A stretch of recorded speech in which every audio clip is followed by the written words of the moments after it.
Большое, Владимир Владимирович. Большое спасибо за приглашение. Ընդհանրապես ես մեր գործընկերներն էլ Открывает то, что произошло в Вашингтоне.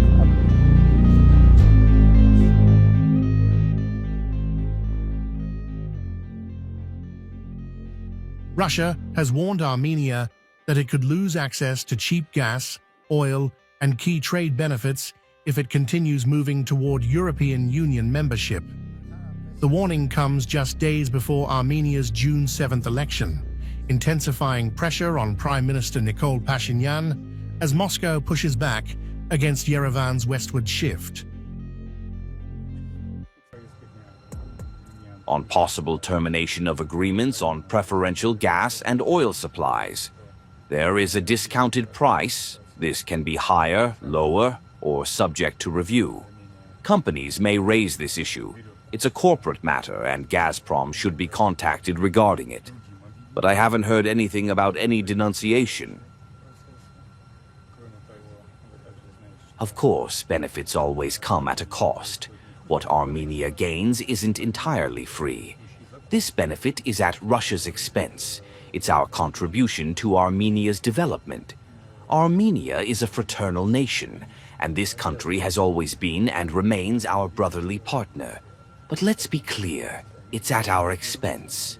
We're helping Armenia, and it's important to acknowledge that. At the same time, the United States has openly backed Pashinyan. US President Donald Trump endorsed him for re-election, calling him a strong partner in advancing peace and prosperity in the South Caucasus. Washington is also expanding engagement in the region, including plans for a new trade and energy corridor and deeper strategic cooperation with Armenia. Prime Minister Nikol Pashinyan of Armenia, a great friend and leader, is making his country strong, wealthy, and very secure. Nikol completely shares my vision of peace and prosperity for Armenia and the entire South Caucasus region. For these reasons, Nikol has my complete and total endorsement for re-election on June 7, 2026. With Nikol's help, we will bring the United States, Armenia, the South Caucasus, and Central Asia to greater heights than ever before.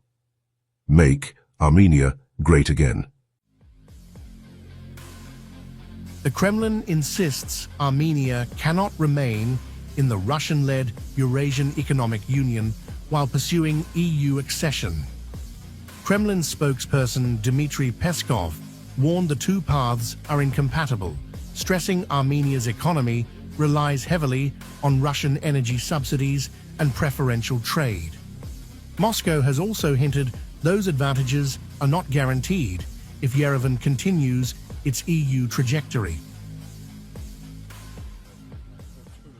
For example, today Europeans are paying between $500 and $800 per 1,000 cubic meters of gas. No one is helping the Europeans out of charity. The Americans are assisting Europe at their own expense, and it's costing them a lot.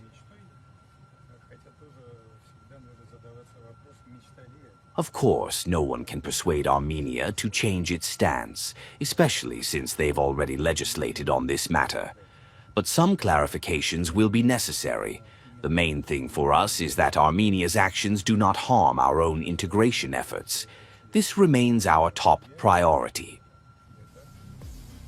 The dispute reflects a deeper geopolitical rupture that has widened since the 2023 collapse of Nagorno-Karabakh and Armenia's growing distrust of Moscow. With ties to the West accelerating and Russia applying economic pressure, Armenia is now caught between two competing power centers.